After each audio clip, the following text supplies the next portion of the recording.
There's this article that appeared on the internet. It was a great article. An article was titled, Why You Will Always Marry the Wrong Person. So it's a really uplifting article.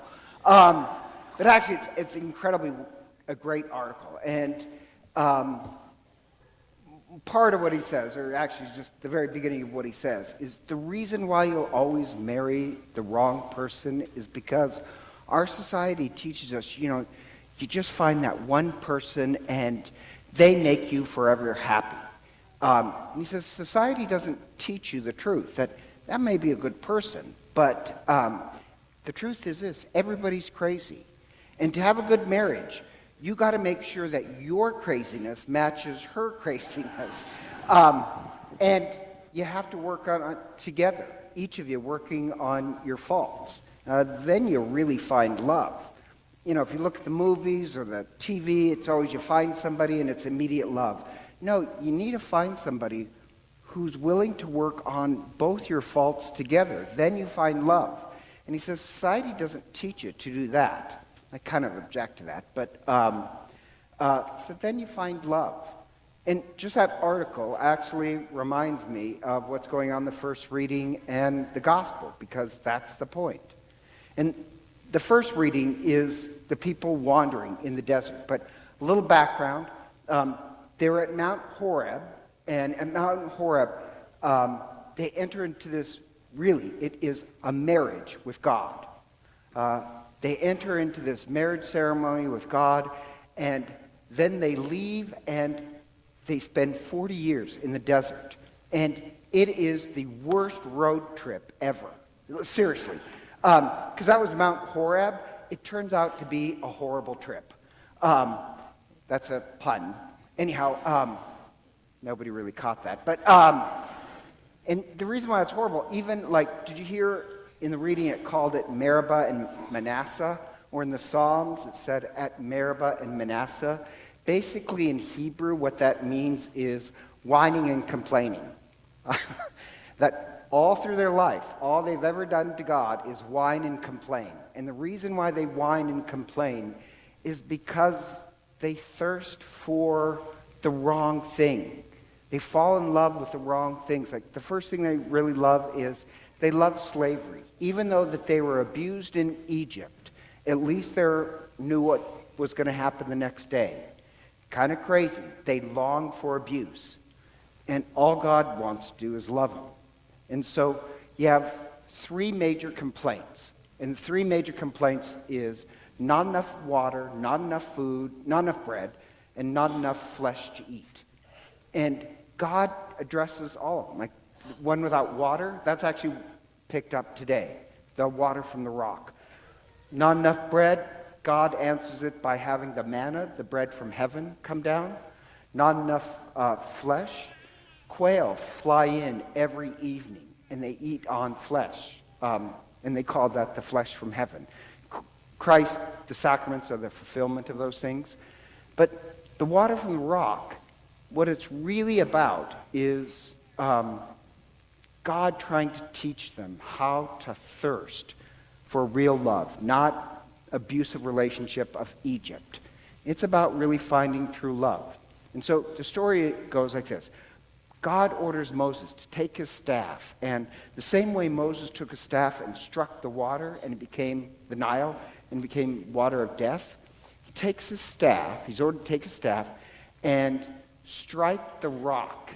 And he does, and this time water flows out. Flowing water and living water are the same word in Hebrew, and water flows out, and it quenches them. And they're so amazed with this miracle.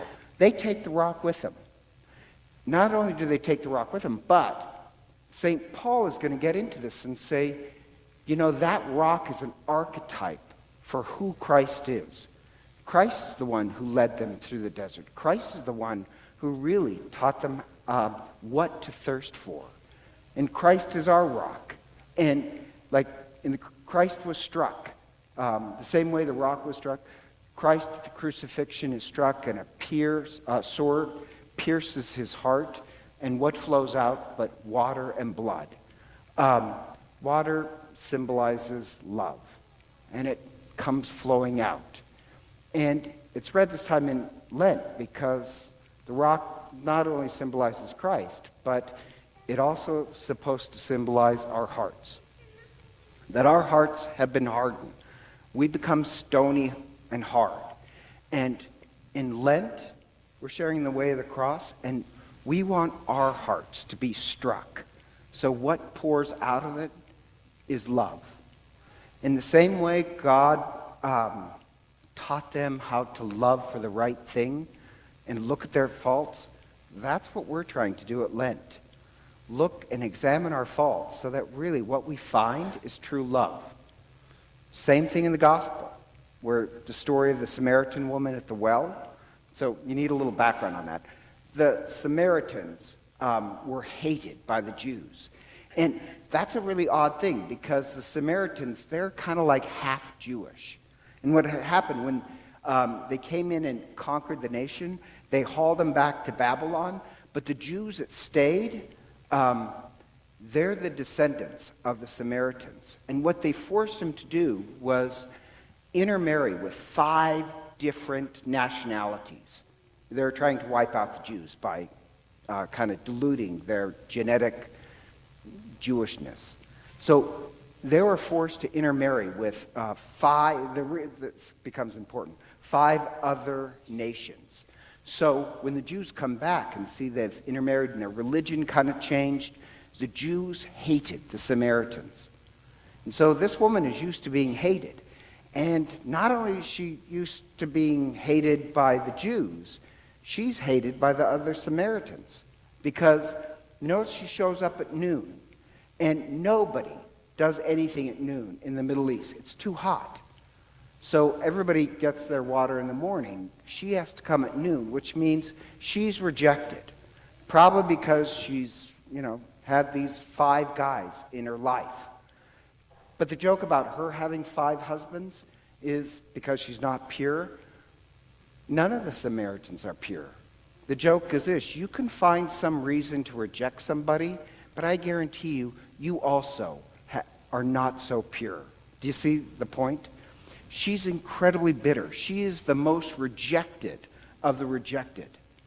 And the other thing you have to know, and I love this one, she comes to the well, and wells of water in the Old Testament, and all throughout the Old Testament, a well of water always symbolizes one great thing, and that is, it's always near water, a well of water, where you find your true love.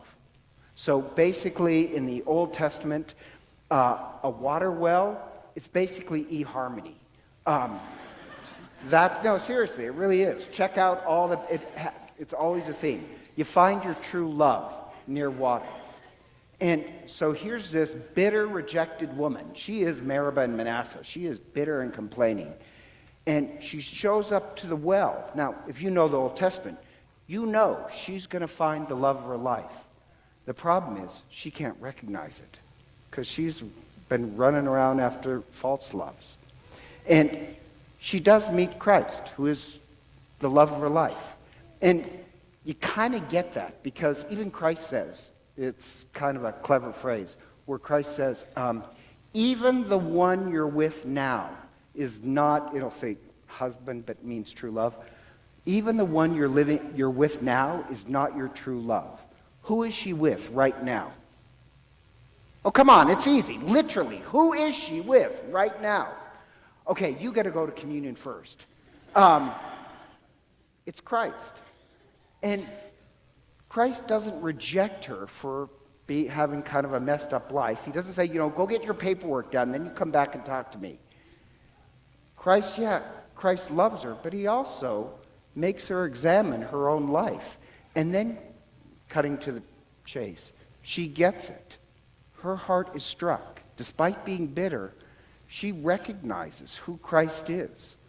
By the way, the Samaritans didn't believe in the Christ. They believed in what's called the Tahib, which is the prophet. And the fact that she recognizes Christ, it's in the Gospel of John, it's kind of John's way of saying, there may be more to your enemy than meets your eye. That maybe the person in the wrong religion with the wrong theology actually loves Christ more than you do. She actually falls in love with Christ. And rather than be bitter, she runs back to the community that rejected her, and her heart flows with love and forgives them and brings them. So the whole point is this. Christ really has her examine her life, and what she discovers is love. And I mention that because that's what we're supposed to be doing during Lent. During Lent, we're the ones who are supposed to be examining our faults. And hopefully by getting rid of, during Lent, you're supposed to pick one fault that you have. Work on that, and that brings you closer to finding the love of your life. The third Sunday of Lent is always the first scrutiny, where your homework, in case you missed it. We've been doing this for 2,000 years, so you should know this. On the first scrutiny, you're praying during the week that God reveal to you just one more false love in your life. How you've been running after the wrong thing.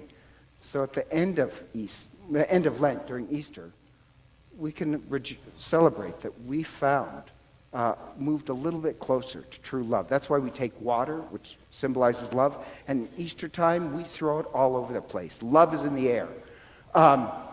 You'll get tired of it in 50 days. And even today, we're going to baptize Veronica. And notice Veronica's coming to the well, and at the well, we're going to pour water over her, that the love of her life, Christ, will be inside her. And her parents and godparents and grandparents, they're the ones who promise that they will help her. You'll help her by pointing out where love is. You'll be the ones who have to point out her faults. Not to reject her or shame her. So in the end, what she discovers at the well is really the love of her life. It's the same thing all of us are journeying to in Lent. And so, the author was wrong when he said society doesn't teach you to work on your faults. Well, if you're Catholic, we give it as homework. Seriously, this week, really pray to God that God scrutinize you. Reveal just one more thing. So at the end of Lent, what we discover is true love. And so if you still want to have Veronica Pearl baptized, please come forward with your godparents.